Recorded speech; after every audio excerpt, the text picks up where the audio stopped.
या बातमीचे प्रायोजक आहेत हॉटेल बडे मियां।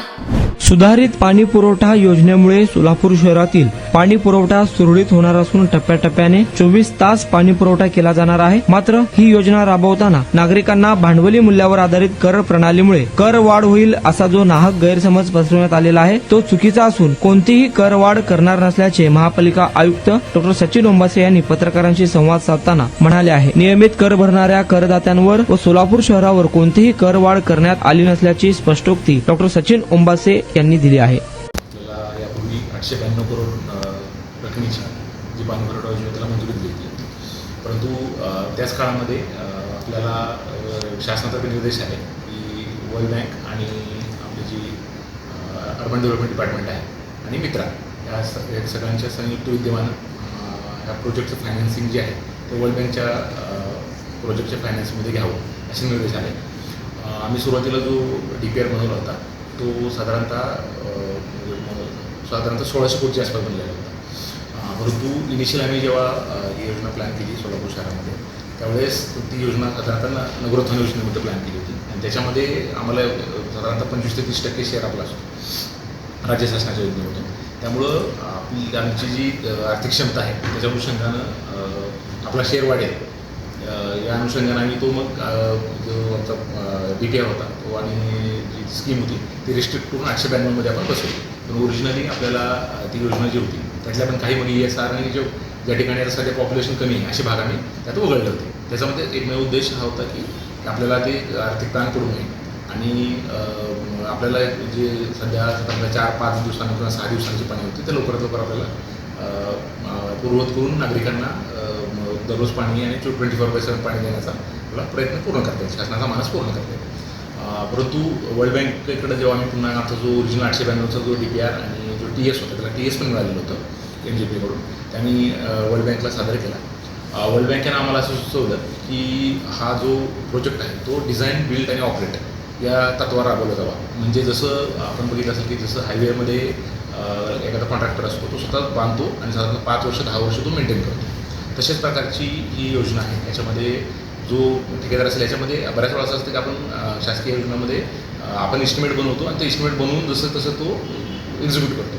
ह्या योजनेला अजून एक टप्पा आपल्याला मागं जायला लागतं। याच्यामध्ये आता आम्ही सध्या जे बनवलेलं आहे इस्टिमेट बनवलेलं आहे तरीसुद्धा वर्क ऑर्डर मिळाल्यानंतर जो तो मक्तेदार असेल तो पुन्हा एकदा बघेल की आपल्या शहरामध्ये डिझाईनमध्ये कुठं पाईपलाईन आवश्यकता आहे, कुठली समजा एखादी जुनी पाईपलाईन आहे त्याला बदलायची आहे का। म्हणजे जरी आपण 100% इस्टिमेट बनवलेलं असलं तरीसुद्धा तो त्याच्यात डिझायनिंग तो करतो। आपल्याकडे इतर प्रकल्पामध्ये डिझायनिंग असतं ते आम्ही करत असतो आणि तो डायरेक्टली एक्झिक्यूट करत असतो। ह्या प्रकल्पामध्ये परत आम्ही सध्या आता आम्ही डिटेल इस्टिमेट बनवलेलं आहे तरीसुद्धा त्याच्या लेवलला साधारणतः 4 ते 5 महिन्याचं तो डिझायनिंग करणे, एस्टिमेट करणे आणि मग करून मग ते डिझायनिंगचा पिरियड ओव्हर झाल्यानंतर आपण त्यांना मग तो काम फिलवर सुरू करतो। वर्क ऑर्डर मिळाल्यानंतर साधारणतः 5 महिने 4 ते 5 महिने तो डिझायनिंगचं काम करत असतो। तर ह्या प्रोजेक्टमध्ये वर्ल्ड बँकेनं आम्हाला सुचवलं की DBO म्हणून आपल्याला जरी प्रणाली राबवायची असेल संपूर्ण शहराचं क्षेत्र आपल्याला कव्हर करावं लागेल आणि त्यानंतर मग त्यांनी जे उर्वरित जे क्षेत्र होतं आणि उर्वरित जे आणि काम म्हणजे निधीही आमच्याकडं कमी म्हणजे ताण जास्त वगैरे दिली SMSवर, त्यामुळे जे वगळलं होतं आम्ही सुरुवातीला ते सुद्धा पूर्ण आम्हाला ॲड करायला सांगितलं।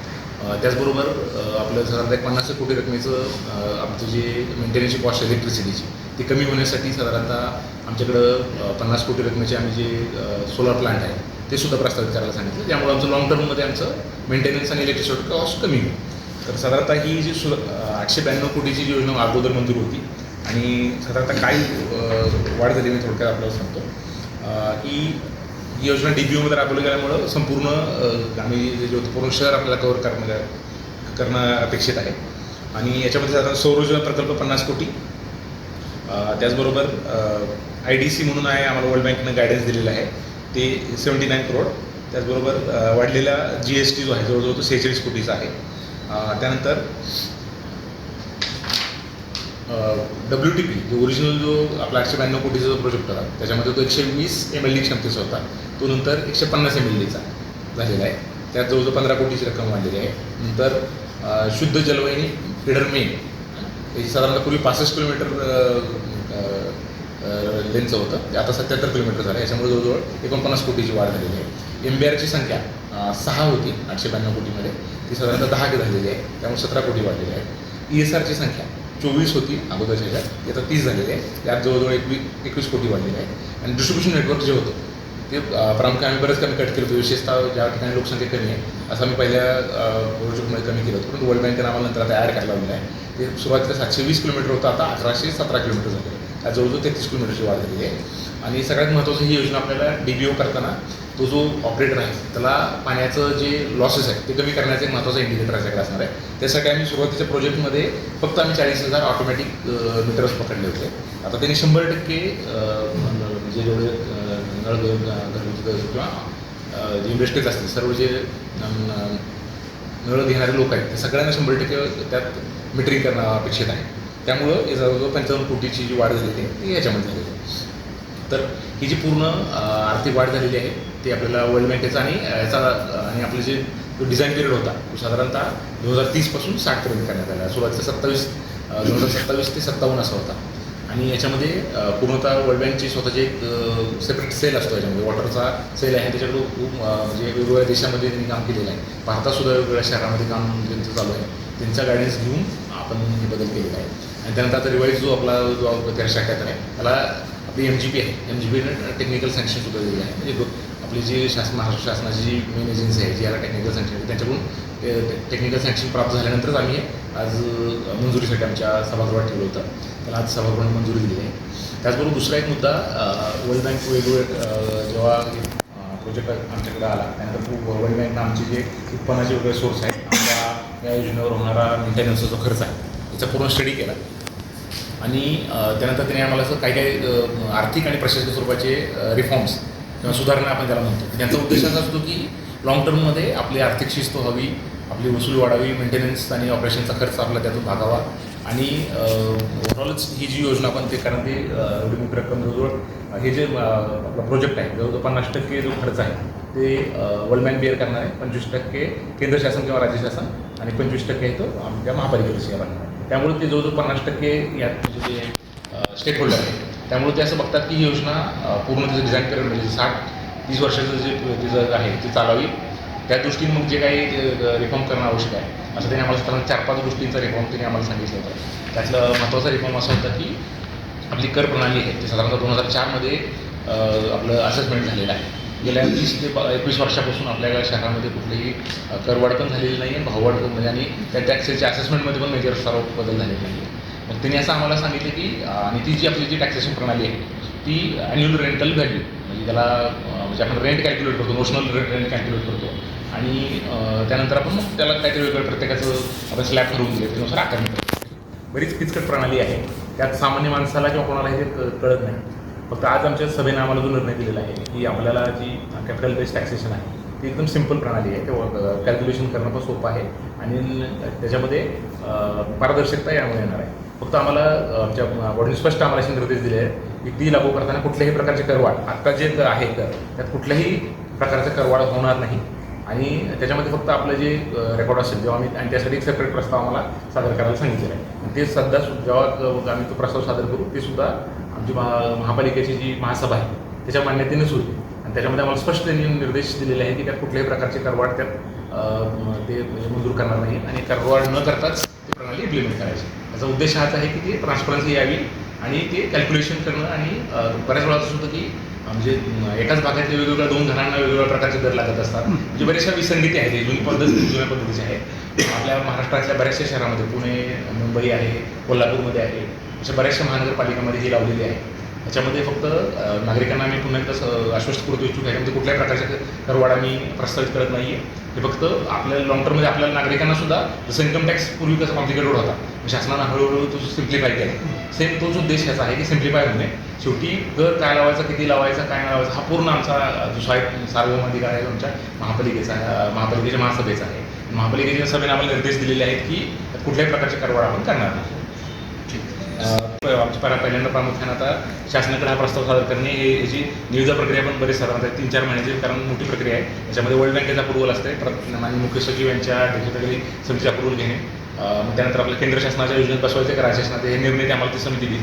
त्यानंतर ते पहिल्यांदा प्रायोरिटी आमची आता हे योजनेचे जे टेंडर प्रक्रिया आहे ते पार पाडणे असेल आणि मग टप्प्याटप्प्याने आपण आमच्या महापालिकेचे जे जनरल बॉडीने चर्चा करून पुढील जे काही त्यांनी त्यात अजून 2-3 असे पण सांगितले की त्यांनी म्हणजे आपले आमचे जे अरियर्स आहेत जे प्रॉपर्टी टॅक्स आहे ते वसूल करावे, वॉटर लॉसेस होतात ते रिड्यूस करणे आहे आणि DBO मॉडेलमध्ये असं असतं की जो ऑपरेटर आहे तो जो 10 वर्ष ती योजना चालवणार आहे. तर साधारणतः त्यांचं असं म्हणणं आहे की जे नॉन रेव्हेन्यू वॉटर नावाचा एक प्रकार असतो म्हणजे जेवढं वॉटर आपण फिल्टर करून देतो त्यातलं 100% म्हणजे साधारणतः 80 ते 90% बिलिंग व्हावं. म्हणजे जेवढं समजा 100 लिटर पाणी आपण देत असू तर त्यात 90 रुपयेचं बिलिंग होऊन व्हॉल्युमेट्रिक बिलिंग होऊन आता सध्या काय होतं आपण किती पाणी देतो आपले फिक्स चार्जेस आपण वॉटरचे देतो तर त्याच्यामध्ये जेवढे आपण पाणी देतो त्याचं किमान 80 ते 90% बिलिंग झालं पाहिजे. तो एक स्टँडर्ड नॉर्म आहे आपल्या सर्व ज्या पाणी पुरवठा असतात ना त्यासाठी त्यांनी दिलेला आहे तो आणि त्यानुसार म्हणजे आपले जे 5-6 मेजर रिफॉर्म सांगितले असे बाकीचे पण रिफॉर्म त्यांनी आम्हाला सांगितलं. बरं कुठलं नाही, हे फक्त प्रणाली आपण काय करतो ही प्रोसेस आहे, ती कॅल्क्युलेशनची पद्धत असते त्यामुळे कोणावर कुठलंही अतिरिक्त बऱ्याच वेळा ना काही समाज माध्यमांमध्ये आणि मीडियामध्ये छापून आलं होतं की दुप्पट वाढ करणार तिप्पट वाढ करणार असं कुठलंही प्लॅनिंग नाही आणि वर्ल्ड बँकेनं सुद्धा आपल्याला कुठल्याही पद्धतीनं करवाढ करा असं सुचवलेलं नाही. त्यांचं जे रेकमेंडेशन आहे की सिम्पलर टॅक्स प्रणाली जर ठेवली तर लोकांना पण कळतं, कॅल्क्युलेशन सोपं जातं आणि आपल्याला रेकॉर्ड मेंटेनन्स आणि इतर बाबतीत सोपं जातं. कॅपिटेबल टॅक्सेशन करताना जे आपण करतोय त्याचा नाही त्याचा जो प्रस्ताव आहे आणि आमच्या महासंघाने आम्हाला पुन्हा स्पष्ट निर्देश दिले की त्याचा संबंधात जो काय प्रस्ताव असेल तो महापालिकेला सादर केला जाईल. महापालिका परत पुन्हा एकदा निर्णय घेईल आणि पुढील कारवाई या आर्थिक वर्षातच प्रस्ताव असणार आहे की वर्ल्ड बँकच्या स्टँडर्ड गाईडलाईननुसार होणार आहे आणि याच्यासाठी माननीय मुख्य सचिव साहेब हे या जी प्रोजेक्ट आहे त्याच्या समितीचे अध्यक्ष आहेत आणि त्यांच्या मार्गदर्शनानुसारच ही पूर्ण पुढची निविदा प्रक्रिया राबवली जाईल आणि त्याच्यामध्ये ही इंटरनॅशनल बिडिंग होणार आहे. त्याच्यामध्ये वर्ल्ड बँकेचे स्टँडर्ड बिडिंग गाईडलाईन्स असतात त्याच्यानुसार ही पूर्ण प्रक्रिया पारदर्शक पद्धतीने केली जाईल आणि ह्याच्यामध्ये जशी पुढं प्रगती होईल आम्ही आता शासनाला ठराव केलं शासनाला फॉरवर्ड करू आणि त्यानंतर जशी प्रगती होईल तसं आपल्याला कळेल.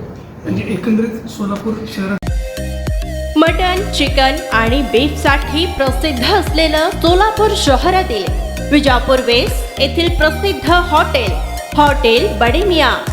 पाया ताहरी mutton biryani, chicken biryani, mutton शीख, चिकन 65 आदी मिळण्याचं एकमेव ठिकाण हॉटेल बडे मियाँ.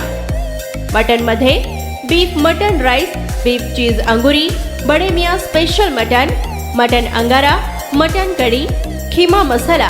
चिकनमध्ये chicken rice, chicken Malvani, special Bade Miyan chicken, chicken cheese अंगुरी, chicken tikka, chicken Hyderabadi, butter chicken, kadai chicken masala असे भरपूर आयटम्स उपलब्ध. मटन बिर्याणी, चिकन बिर्याणी, बीफचे स्पेशल डिश सुद्धा जेवणासाठी उपलब्ध.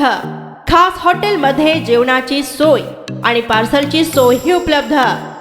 स्वस्त आणि मस्त जेवण मिळण्याचं विजापूर वेस्ट येथील एकमेव ठिकाण हॉटेल बडे मियाँ. आमचा पत्ता हॉटेल बडे मियाँ, विजापूर वेस्ट, सोलापूर.